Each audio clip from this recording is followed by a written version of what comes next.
Join me as I explore the exciting world of model railways with behind-the-scenes features, step-by-step tutorials, interviews, videos, reviews and much, much more. I'm Dawn Quest and I love building model railways. Hi everyone, in today's episode I'm going to be reviewing 3D laser cut plywood buildings and why you should use them in your layout. I'll be looking at the pros and most definitely the cons, and I'll also be talking about a company that I use for my brief encounter monochrome model railway. I'll show you what the kit looks like when it arrives in the box, what's inside, and I'll also be sharing the tips I wish I'd known before I started building. I used laser cut plywood for the very first time on my brief encounter monochrome model railway. In the past, I'd used cardboard. I was looking for something light, obviously, because this is an exhibition layout. So that ruled out plastic and resin. But with cardboard, such as the kits that you get from Metcalfe, what I found is they arrive with a colour already pre-printed.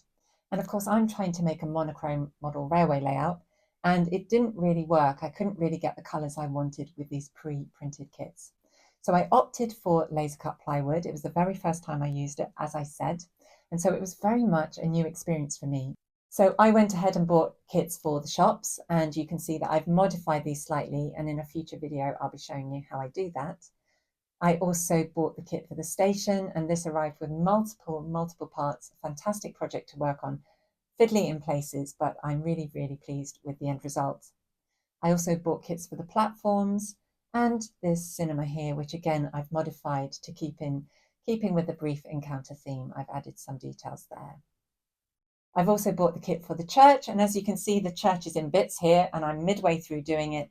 I've painted the parts, and I'm just going to add some details before I glue them together. I'm going to add windows, and I'm going to then glue them together, and we'll see how that goes. As you can see, one of the things I've done is I've pre-painted these parts before I glue them together, and it's been lovely to work on this church because you can see all the lovely little details around the windows. You can see some of the edging. It's really lovely. It's been a joy to work on this. So what are the advantages of using laser cut plywood kits? Well, firstly, they're lightweight, which is really important if you're building an exhibition layout. It's going to save your poor back when you're transporting your layout from your home to the exhibition centre. The second thing is they're a little bit more robust than cardboard kits. And while I've used cardboard kits in the past and they've been absolutely great, these are a little bit more durable and I worry less about them getting little knocks here and there. They're also incredible value for money. I've bought 5 of these shops. I've bought a cinema, I've bought the station, and I've also bought some platforms. And the whole bunch just cost me £95, including post and packaging. In fact, this house here just cost me about £8, including that post and packaging. So I think that's really good value for money. There are some cons to using laser cut plywood, one con in particular, but I'll be telling you a little bit more about that later in the video. So let's have a look at the kit itself. And this is the kit, this is how it arrives. And I'm going to unbox this for you and show you what's inside. The company I've been using is called In the Greenwood. And I initially went with them because of the price, really good value for money, as I've said.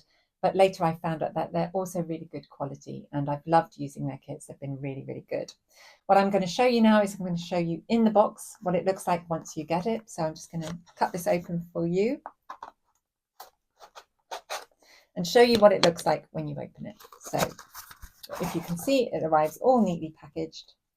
And what you'll get inside, you'll get the instructions, and then underneath you get all the little parts. And what they do is they put the tiny little parts in these little plastic envelopes, which is a lifesaver, honestly. What I love about this is if you look closely, you'll see this really lovely attention to detail. You see all the little engraving and etching, and it's all very neatly put together in the box. Here are the instructions. Now, what I found with the instructions are that they do leave a little bit to be desired. Let's put it that way. So with the station, for example, it took me 5 attempts to do the canopy before I got it right. Another disadvantage is these kits don't come with windows or signage.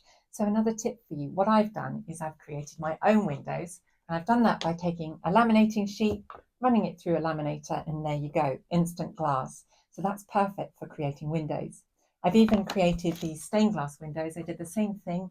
I went online, found some stained glass window images, used Canva software to create the sizes, the exact sizes for the windows, run them through the laminator, and I'm going to cut those out and add them to my church a little bit later. The kits also don't come with signage, and even kits like Metcalf come with signage. But what I've done, I found a company that creates signage that fits these kits perfectly, and they've done these in black and white, and so I've been able to add them. They fit perfectly. I've been able to add them to the shops, add them to the buildings. This is Model Railway Signs, and they've done a perfect job for me.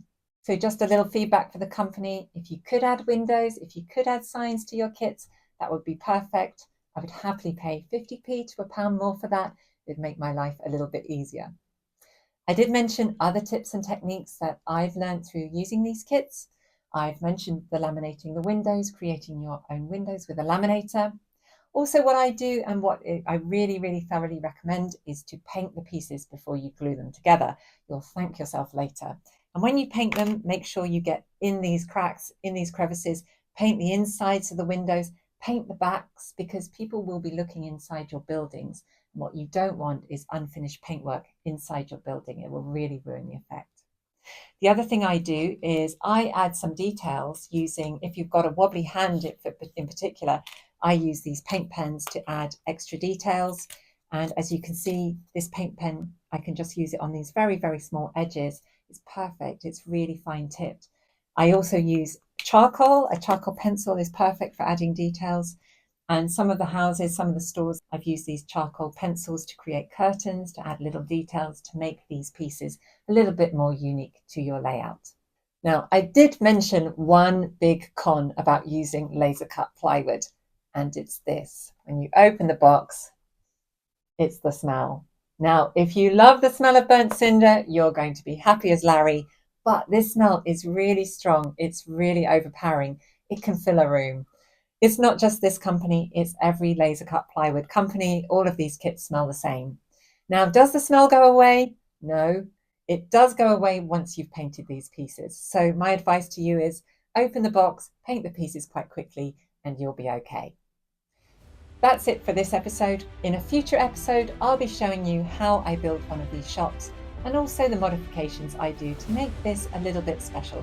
If you like this video, I'd love it if you'd like, share, and of course subscribe, and then you'll be notified of all my future videos.